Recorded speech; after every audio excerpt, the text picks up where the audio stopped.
Dia kata memang tak ada, beras tempatan ni tak ada. Saya cara makan pun sekarang pun tak ada. Sekarang apa macam sini Malaysia ada 30 tahun duduk.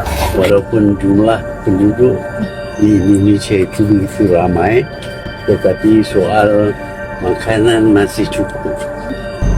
Saya dapati banyak produk-produk daripada Indonesia boleh diimport ke Malaysia.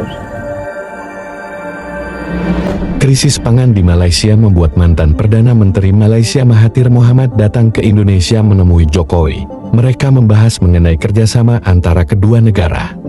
Mahathir mengungkap bahwa dirinya kagum dengan Indonesia yang memiliki jumlah penduduk sangat banyak tetapi tidak mengalami krisis pangan seperti yang sedang terjadi di Malaysia.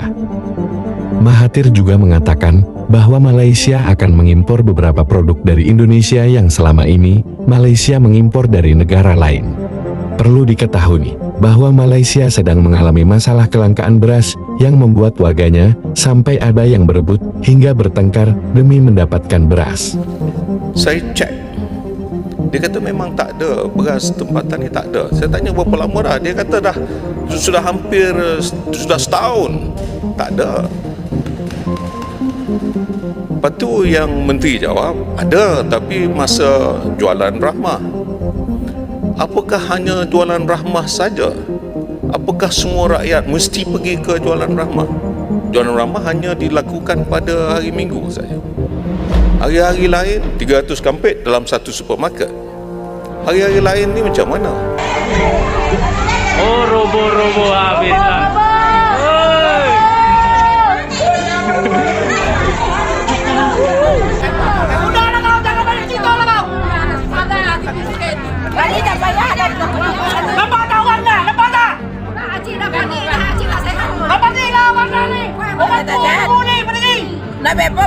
Sini Malaysia ada 30 tahun duduk, tak ada apa pun, tak ada dapat rumah pun, tak ada. Itu sakit. Ingat saya, ingat sakit juga mari. Cepat ada dek macam saya semalam 2 hari tak mandi. Lagi rumah pergi mandi, sekarang pun saya badan surpa demam. Karena tidur, anak cucu ada paru-paru dia ada operasi. Lagi itu paru-paru lagi kena. Sekarang saya ingat makan pun tak ada. Saya darah tinggi ada, tinggi manis ada, kaki operasi, mata operasi. Bagi cakap. Saya cara makan pun sekarang pun tak ada. Sekarang apa macam sini Malaysia ada 30 tahun duduk, tak ada apa pun, tak ada dapat rumah pun, tak ada. Itu sakit. Ingat baru punya rumah pikir saya mau tidur. Ini macam ingat pun tak ada apa.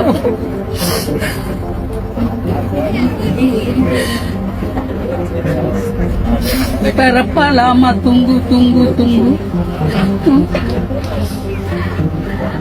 Napas pun tak boleh.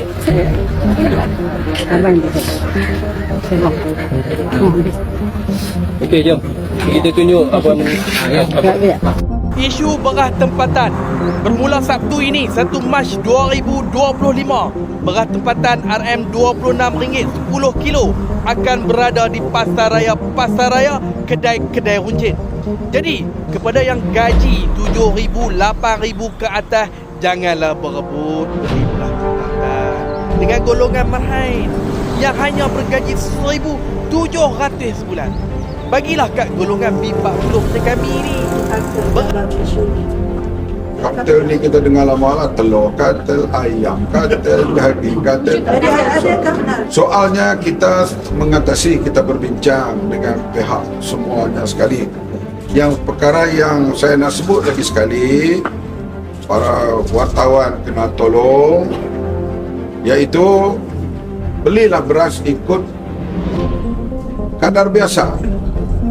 Kadar biasa artinya kalau sebulan dia membeli selama ini satu beg sekampik 10 kilo, belilah sekampik. Bulan depan beli. Kita tahu bahawa keluaran beras tempatan hanya lebih kurang 62%. Sebahagiannya telah digunakan untuk kontrak Kementerian Kesihatan, polis, tentera, asrama sekolah. Ada juga digunakan beras tempatan untuk zakat dan sebagainya.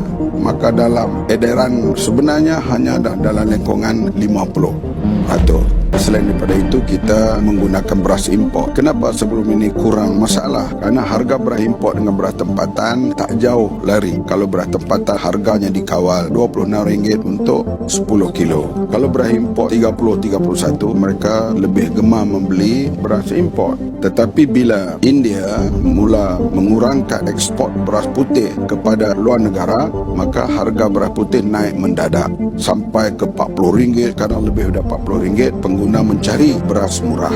Bukan mereka cari beras tempatan, beras yang lebih murah. Misalnya Maidin pernah melaporkan beras tempatan kadang-kalanya sampai dihantar balik stok itu kerana tak ada orang gemar membelinya dahulu. Tapi bila berlaku kenaikan harga beras putih import ini mendadak, maka beras tempatan menjadi rebutan. Kita bertemu, kita berjumpa dan kita bincang sedikit berkenaan dengan pembangunan di Malaysia dan di Indonesia, dan saya menyatakan saya kagum kerana walaupun jumlah penduduk di Indonesia itu begitu ramai, hampir 300 juta, tetapi soal makanan masih cukup. Dan ini satu kejayaan yang boleh dibanggakan. Ada pesan khusus untuk Pak Jokowi ke depan gitu sebagai panutan bangsa Indonesia? Ada pesan khusus untuk Pak Jokowi? Kita bincang secara Membicarakan terkait politik enggak? tak ada politik. Kalau kerjasama dua negara yang disarankan itu? Ya, kita perlu tingkatkan kerjasama. Saya dapati banyak produk-produk daripada Indonesia boleh diimport ke Malaysia, yang mana di waktu ini kita import daripada negara lain. Sebaliknya negara jiran mempunyai lebihan produksi dan yang boleh diimport ke Malaysia. Dagangan antara Malaysia dan Indonesia tidak bisa mencapai kejayaan yang seperti dengan negara-negara lain. Sebab itu kita perlu kenal pasti apa keluaran Indonesia yang boleh diimport oleh Malaysia dan apa yang boleh diekspor daripada Malaysia ke Indonesia. Bagaimana pendapatmu mengenai ini, Sob? Tulis di komentar.